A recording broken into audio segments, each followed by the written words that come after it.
It was the first day of 7th grade, and Jake Carter felt like the loneliest kid in the world. His family had just moved from Chicago to a small town in Ohio, and everything felt foreign, the streets, the people, even the way the air smelled. As he stood at the edge of the schoolyard, watching groups of kids laugh and talk like they'd known each other forever, Jake felt an invisible wall rise between him and the rest of the world. At lunch, he sat alone at the far end of the cafeteria, poking at his sandwich. He tried to look busy, pretending not to notice the sideways glances or the whispers from nearby tables. But just as he was about to give up on the idea of ever fitting in, a shadow fell across his tray. "Hey, you're new, right?" a voice said. Jake looked up to see a boy with messy brown hair and a crooked smile. He was holding a tray piled high with pizza and fries. "I'm Sam," the boy said, sliding into the seat across from him without waiting for an invitation. "You want to sit with us?" Before Jake could answer, Sam waved over a girl with bright red hair and freckles. "This is Lily," he said. "She's cool, for the most part." Lily rolled her eyes but grinned. "Don't listen to him. I'm the coolest person you'll meet here." For the first time since moving, Jake felt the tightness in his chest loosen. Maybe, just maybe, this place wouldn't be so bad after all. Over the next few months, the trio became inseparable. They spent weekends riding bikes, playing video games, and sharing secrets under the old oak tree behind Sam's house. They called themselves the Three Musketeers, swearing they'd always have each other's backs, no matter what. But life, as it often does, had other plans. It started when Sam began missing school. At first, it was just a day here and there. Then a week. When he finally returned, his once bright eyes were shadowed, and his usual jokes felt forced. Lily and Jake knew something was wrong, but every time they asked, Sam just shrugged it off. One chilly afternoon, as they sat under the oak tree, Sam finally spoke.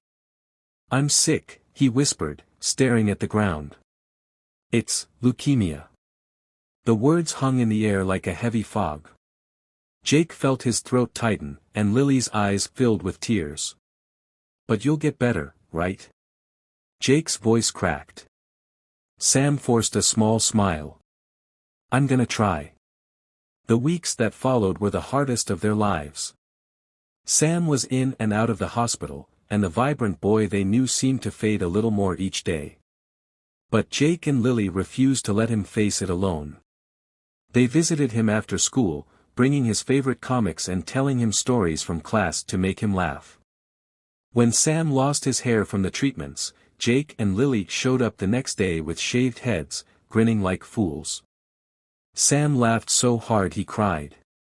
But as the months dragged on, it became clear that Sam's fight was one he might not win. One evening, Jake sat by Sam's hospital bed, holding his friend's frail hand. The machines beeped softly, and the room was filled with a quiet that felt heavier than words. "Jake," Sam whispered, his voice barely audible. "Promise me something."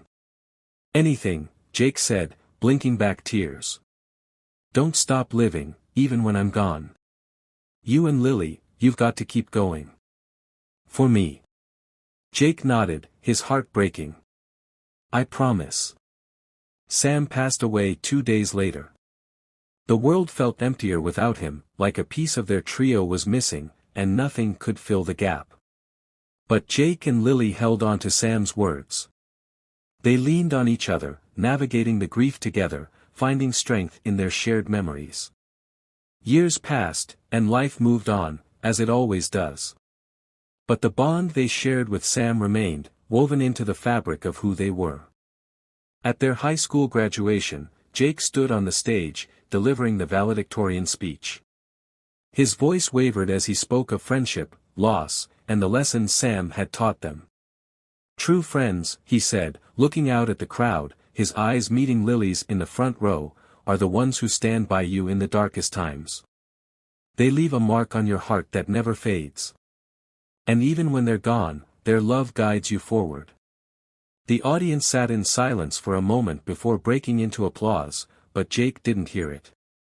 All he could think about was the promise he'd made under the cold, sterile lights of a hospital room, to live, to carry Sam's spirit with him, and to never forget the power of true friendship.